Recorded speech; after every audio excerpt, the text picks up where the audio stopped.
Welcome everybody to the RallyCryPodcast. I'm excited to talk about the topic we're going to be talking about today. My name is Angel. I'm here with the co-host Tyler. What's up? Shorsky, what's going on? And yeah, I'm going to say it again. I'm fucking excited to talk about what we're going to be talking about. And it's honestly, it's a new year. Happy New Year's. No bullying, no funny, no cap. No cap. Happy New Year's, guys. Yeah, so Happy New Year's, man. we already know what it is when we talk about New Year's. We talk about improvement, Self-empowerment. reflecting, which is going to be the key thing we're going to be talking about today, because the only way you're going to have self-growth is actually having self-reflecting, because based on experiences that you had in the past, you need to use that experience to strengthen you, because that's the only way we even grow. We grow off experiences and we learn from those experiences, regardless if they're bad or good. You can't only focus on the bad, you also have to focus on the good and how that good is impacting you and how you're going to retain that. Because if something is making you better as a person, you need to understand that. And even with the negative things, because like a famous quote, how can we appreciate the light if we were never in the darkness? Mm-hmm. You know what I mean? And the light always goes through the cracks. So we have a couple questions that we wrote down just to have things that you could ask yourself. So I'm gonna have Tyler start, and one of the questions you want to start with, and just about self-reflecting and whatever it is that is important. And before I even bring up the question, I definitely want to say that with self-reflection, it comes with acknowledgement, embracing it, and also through embracing everything, you're gonna realize that you have to adapt to certain things, and you're basically trying to be the best version of yourself. You want to be better than you were the day before. Yeah, right. So it's like you're evolving, and through that evolution, embracing that and letting that resonate with you and understanding it is when you can truly find, I don't want to say testimony, but you truly find that peace within yourself, because you can call it that. Huh? You can call it that. In a way, right? Yeah, in a way. So yeah, having that testimony and comes to terms with that, when you're at peace with everything, things just flow. Things just literally flow. And Yeah. One of the questions I wanted to say was, how do you forgive yourself? How do you forgive yourself when you make a mistake? When you make a mistake, and even if in situations where you won't actually be the root source of the problem, but if you could notice how much better you could have handled the situation could have went south off of just one word, which Right. hence why I say choose your words wisely. Yeah. All the time I say that, because Yeah. one word can mess up your entire statement a lot. Yeah, and not only that, you also need to know how to be kind to yourself. We need to treat ourselves as if we were babies. It's the same thing when a baby's in a room and you leave him in the room. You just go into the other room to get something, and the baby starts crying. He starts crying because he's not aware of what is going on, so he's just gonna react and cry. And he don't know it, so you come to him, oh, I'm sorry, it's okay, I'm here. So it's almost the same thing. You're not aware of the things that are going forward in your life, so that's when the experiences come in, and you need to just know that when something's happening to you, it's something that you never done before. So you can't be so hard on yourself. For example, I go to school, I never did this test before, that's why I'm in school. So now I'm getting this test done, and let's say I get a 60. And you can't be so hard on yourself. Even if I got a C, but you wanted an A, you can't be so hard on yourself, because then you start judging yourself and then start looking at yourself negatively as a person that you want to be, and then it's just a whole mess up. And you just need to know the progress that you've done for yourself, and know that progress can always get better as long as you keep it in your head and be positive about it, because that's important. It is important. You have to just accept it and be able to move on and better yourself from there on out. Because the more you reflect on the past, the more it's going to hurt you in your future. Yeah. So always stay positive, stay on the right track. Don't go backwards. Right, because when you worry about the past, you stay there. Exactly. Because you keep dwelling on it. You keep thinking about it. That's the only thing that's on your mind. Right. So you're only going to think about the negative stuff that's happening in your life. You don't think about anything positive, you're not going to gain anything in any concept, in any form of living, just doing things in general. You just won't move forward. You'll just always be stuck. You become a miserable person. That's not something that you want. And it's always light work dwelling in the negative, because when you dwell in the past, you're clinging on to the image of not just the people and surroundings around you, but of the ideal that you had of yourself. Because at one point, none of those things were phasing you. None of them had an actual effect on you.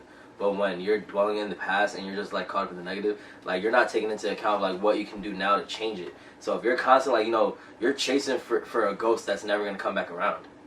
Right, that's true. And like you're a ghost of yourself. Every day that passes, you're a ghost of yourself. You're not the same person. You're not gonna be thinking the same things or feeling the same things that you were the day before. Shit.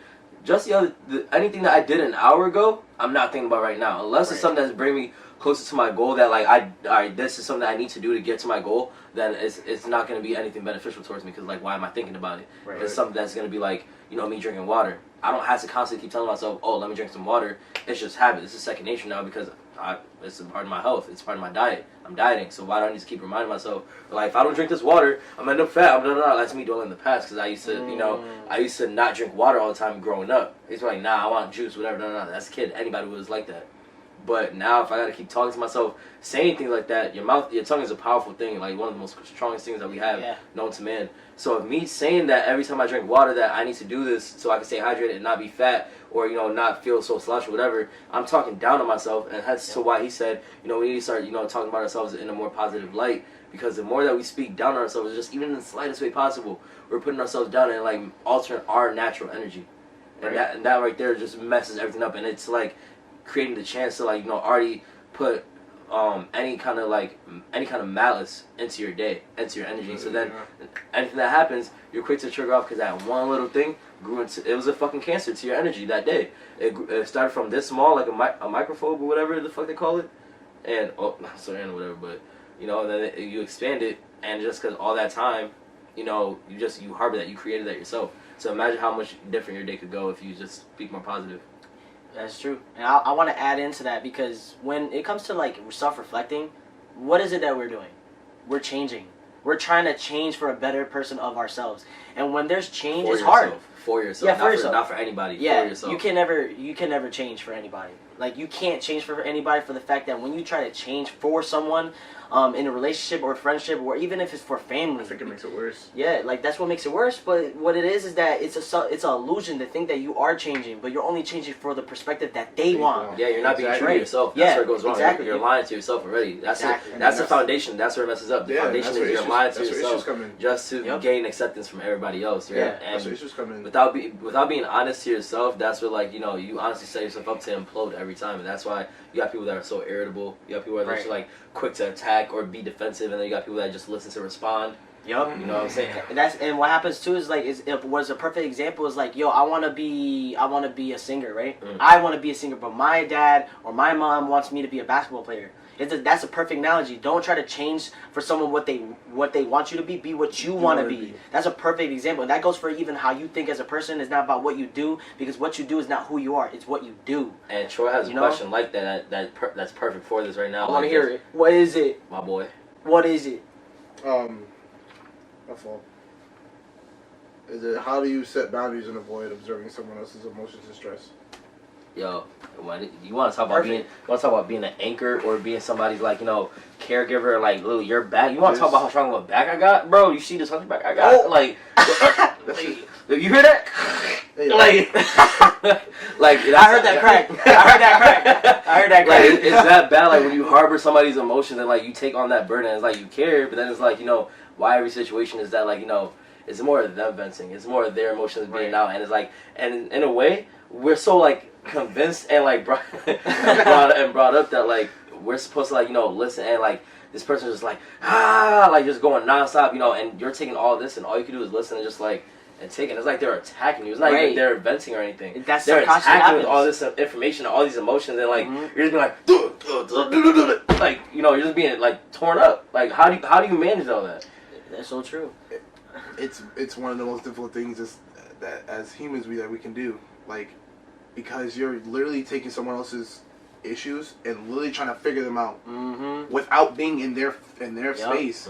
You don't know exactly what's going on in their mind, so you could never ever figure out someone else's stress or situations or problems, whatever, because of the fact that they're not in their shoes. You're just looking from the outside. You're only getting a certain percentage of the whole situation. That's true. And then going with that is also, people are only going to understand, and even for yourself, you're only gonna understand, but most importantly, people are only gonna understand to the level that they understand for themselves. Exactly. So if That's I another thing, understand too. something that is based on experience that I went through, I'm gonna understand you as well, because you're going through the same experiences, and not by just experiences, but just intellectually, vibrationally understanding what it is. Because if we're both on the same level of thinking, we're gonna understand each other. As far as like we have certain things that we talk about that we understand because of the level of thinking that we have for each other, and what we have for ourselves. If you could love yourself, you could love someone else. If you trust yourself, you could trust someone else. You can't love yourself, and I'm saying in a way like you can't like not love yourself and love someone else. That's impossible, because then what happens is that when you don't love yourself and you try to love someone else, you start getting like, I don't even know how to explain it. It's just like it gets you messed I know up. what you mean when you say that, because if you don't love yourself and you're trying to love somebody else, the way you get mad at yourself and the way you get disappointed in yourself, that is a reflection not only of you, but then how you're gonna treat somebody else. Because when they disappoint you, it sets the level. It sets the level of basically like of disappointment so high, because of the fact that this person could make such a small mistake, but then it's not really that big of a deal. But then that's when it's like, yo, why are you doing this? And they're this hard on themselves because they don't love themselves. Yeah. So it's like the way, and because it's so easy to like no, because think about it, and this is why this is very self-destructing to have a victim mindset, because of the fact that you're your own worst critic. As humans, we're our own worst critic, literally, and it's okay for that. But it's also managing to be able to uplift yourself after when you are successful in doing things that you're not capable of, and doing things that you need to work on, and anything like that. So already having a victim mindset, you're already setting down the ground roots of like just how the moment you mess up, you know it's bad. But then when you do something great, or like when somebody applauds you or appreciates you for something, immediately it's like, oh really? Like okay, so like crazy. I mean it's okay, I guess. Like Yeah. they're not gonna think much of it, because of the fact that they already have this set down. That like think about it. It's way easier to break these core values and how they look at themselves probably when they're teenagers. But you know, as we get older, you know how hard it is to like break up all these ground rules that brought us up, all these non-negotiables, all these core values that set a foundation to like who we are. But that also plays into where that's how you find your true self. When you think about it. Of course, because what happens is that based on experiences, you're changing, Yeah. but for yourself, because you want to better yourself. You don't want to be stuck, like we were saying before. right? So it just the whole, victimizing, it's got my brain going crazy right now, because it's like experience. Like, Yeah, and like I feel like what we need to understand as people is that when we go within the things that face us and we go against it, is either we go against it and we keep pushing forward, or it just brings us back. And that goes for even people that are in your life. You know what I mean? You can't let certain people like bring you down. You need to know your self-worth. Your self-value. And just because someone else might not be valued to you doesn't make them worthless as a person, because everybody's worth something in someone's life, and just because it's worthless in their life doesn't mean they're worthless as a person. Right. You know what I mean? There's certain things that bring value to other people. Like there's a lot of people I don't know. If everybody had worth in the world to each other, then we will know thousands of people. You know, I will know so many people. It's ridiculous. I'll go down the street. Hey, yo, what's up, Chad, bro? What's you good, bro? Shit. You know what I mean? But so it just. But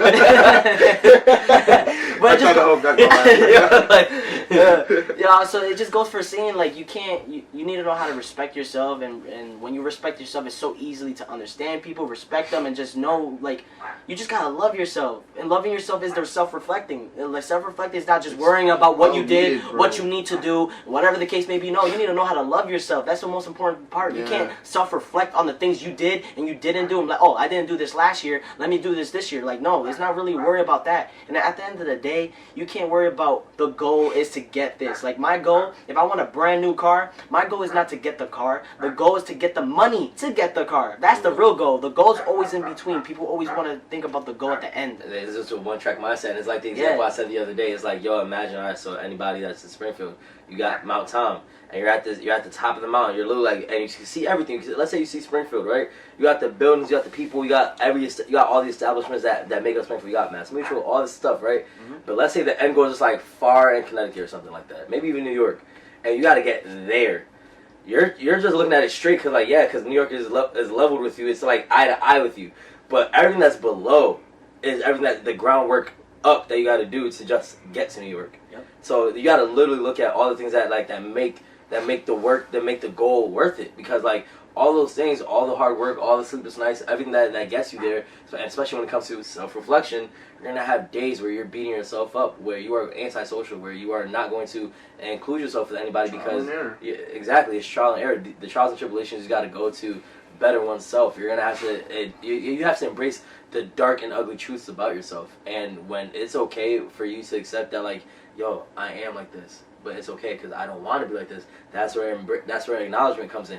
And now that you can acknowledge it and also, you know, potentially embrace it, now you go on with, all right, what can I do to change these things about myself?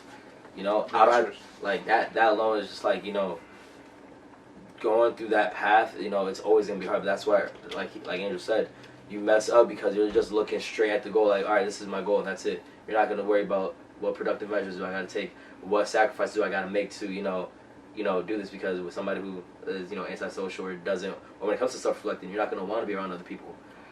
You want to surround yourself with good, better people. So then, you know, being around better energy, now you're going to start thinking like, yo, why am I thinking about like this? Why am I thinking about myself like this? Yep. Right. And I can also relate to, like, how you're saying, you know, the people are looking at the goal and not looking at how to get to the goal. I can definitely relate to that because, you know, I do that myself sometimes, and sometimes you need to humble yourself and realize, like, it's not, like they're saying, it's not about the end goal. It's about how you're going to get there.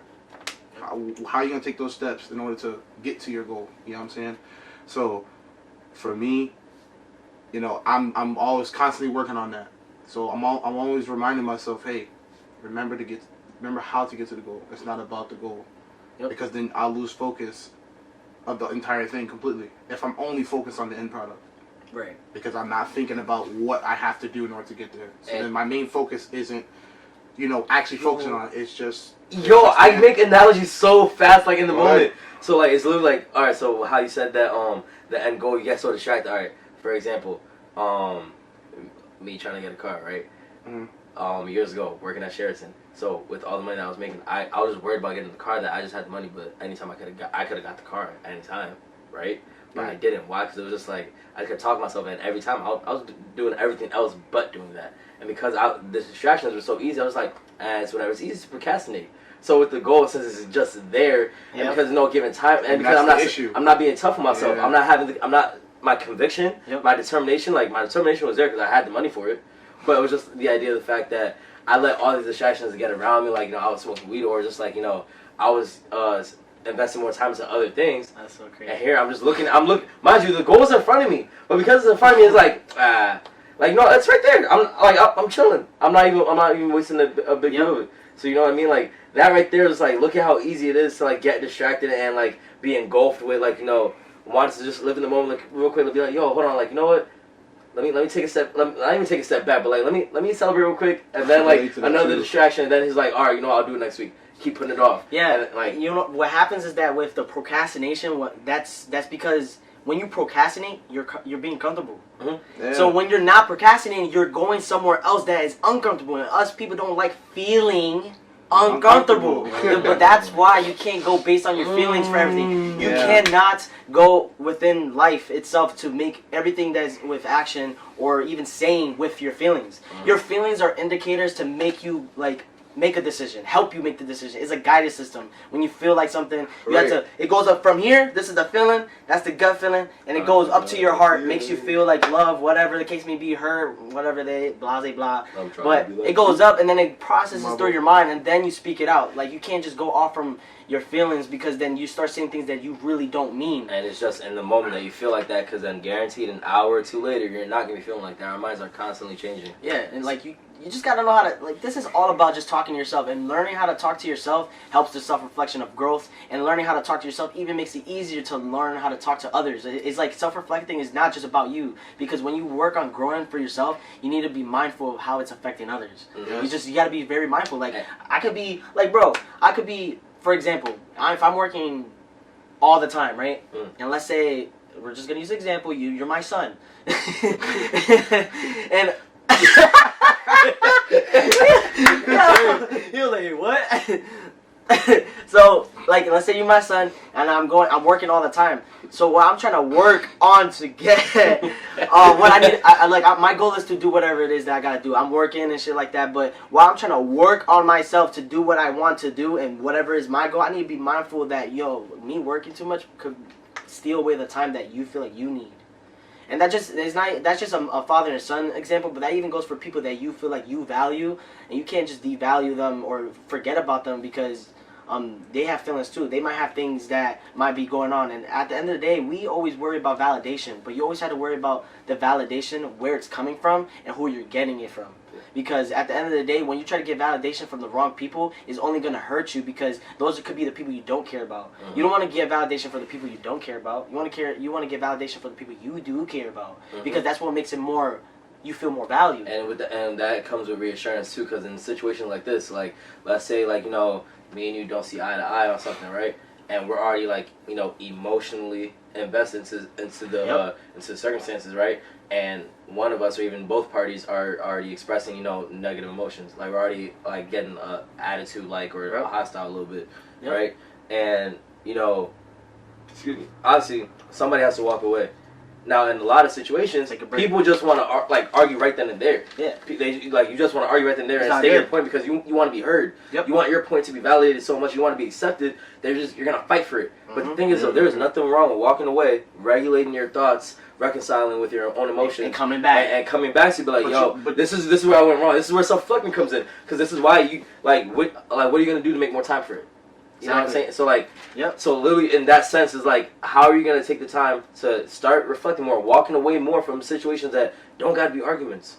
They don't gotta be arguments, right? Conversations. So, they can be conversations. Let's just talk. Communication. What saves the nation? Saves the nation. But the stigma on that is the complete opposite. Oh, if you walk away from a situation, you don't care. Right. Oh my God, I hate that. You're considered a punk or something. Or you're not acknowledging my feelings. How selfish you to think so little of my feelings. Damn. Walk away. I was still talking. Why you walking away? But that goes to show you that person is playing victim. Yeah, and look, I don't matter. I don't matter. So it's that easy for you to walk away? No, it's not. It's not easy for me to walk away. I can't. I'm walking away because right now I don't want to say something dumb that I'm gonna regret. Right. I'm not emotionally if we're both not emotionally stable right now. Let's say you're in a victim mindset and you're defensive.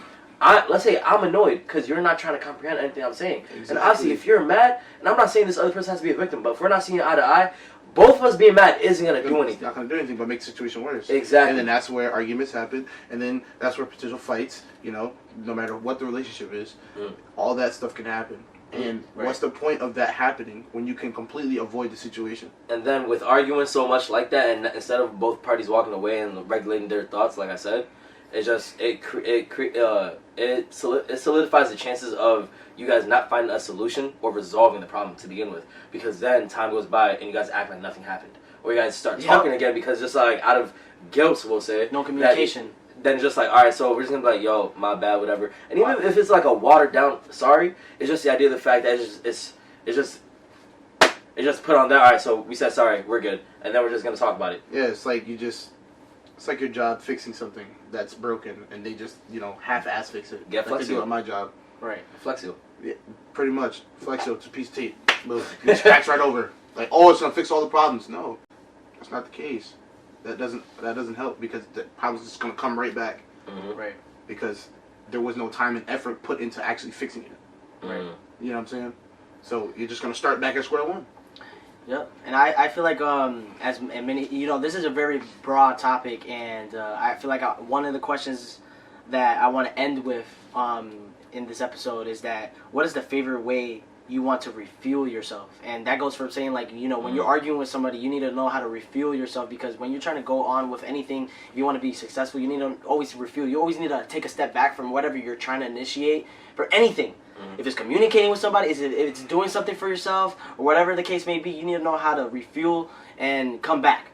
You know what I mean? It's like getting gas. I'm going to destination A and B, but I need to get gas to get to B, right? I started from A, I need to get gas, refuel myself, take a break, and refuel, and then go back to what I was doing, to go back to the progress. So it's just when it comes to self-reflection, self-growth, you need to love yourself. That's so important. And, you need to understand you're not perfect. And when you judge, don't try to judge yourself for the things that you've done wrong. No one's perfect, but you're perfect for yourself. You just gotta love yourself, because when you love yourself, you're never alone. And you know what I'm saying? You don't need people to do things that you feel like you need to do for yourself. So I just really encourage everybody to let everybody know, let your friends, let your family, people that you care about, even if they're not, you know, people just need to be heard. Everybody have a voice, and that's the reason why I feel like we starting this podcast is the purpose of that, because we people need to be heard, and everybody has feelings. I think you need to break down what rally cry means to them, because I don't know. Rally cry, hey, like I've said it before, rally cry really means is a group of people. Rally means a group of people to come together to talk about cause, and the cry is a form of expression to express yourself. If I'm mad, it's still a form of a cry. If I'm sad, of course, it's a form of cry, and just has a physical appearance of me crying.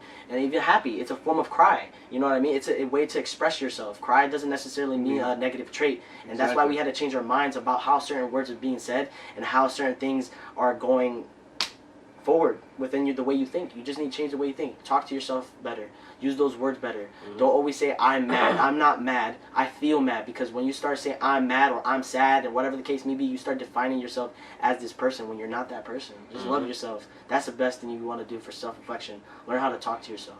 And that's what I have left to say. What do y'all guys say? One last thing I'll say is that like each cry has its own validation based on its emotion that comes with it, because not validation as far as like it needs to be justified in any way, but just like, because like you said, you're like, when you say I'm mad, you aren't mad, you feel mad. So just like, and when you try to explain why you're mad, it's like, okay, this got you mad. All right, I understand that. So you're all right. I like, you don't. It's not like you need the acceptance or validation from somebody else. So, okay, I understand why you're mad. But just like when somebody's mad, you're gonna want to help them, you know, talk about it and reason with them, and just, you know, get them in a better headspace rather than just like, all right, so deuces, like you know, like. You know, so that way, you know, in a sense, just each cry, like, you know, it's when you communicate, what does it do? It saves the nation. So, like, just communicate, be true to yourself, and, like, people can understand you, because comprehension goes a long way with, you know, expressing yourself. Communication is key. Key. It really is. Within yourself and everybody. Like, literally. Like, that's without what it communication, it makes things 10 times worse. It's just... Oh God. Oh God. Literally. It really does. Like we know this as people. It's just that sometimes we don't want to accept the fact of what it is. Yeah. So it's hard to run from it, but you really can't. Yeah. No, I'm just saying. That's all I had to say. Oh, like, nah, it's hard to embracing the ugly truth. Yeah. Yeah, like, definitely. So the ugly truth, looking like Ursula and whatnot. Yeah, and I encourage everybody to really talk about the things we talked about here. I really appreciate everybody that wanted to listen here. And yeah, I love ya. Yeah. You know, you just love yourself. I hope you reach this out to other people that may need to hear this. But you know, until next time, let us know if there's anything else you want us to talk about, if it's topics or whatever the case may be. Follow us on Instagram. All that will be down below, just to follow up with us. And we'll have little like clips about certain things and highlights that we just want to speak on, because you know, this is why we want to be here, just to let you guys know, like, just love yourself, self-reflect, Happy New Year's, and we're just gonna keep growing and prospering, because that's what we're made to do. And love yourself. Until next time, y'all be easy. Peace. Be breezy, man. Be breezy. Peace.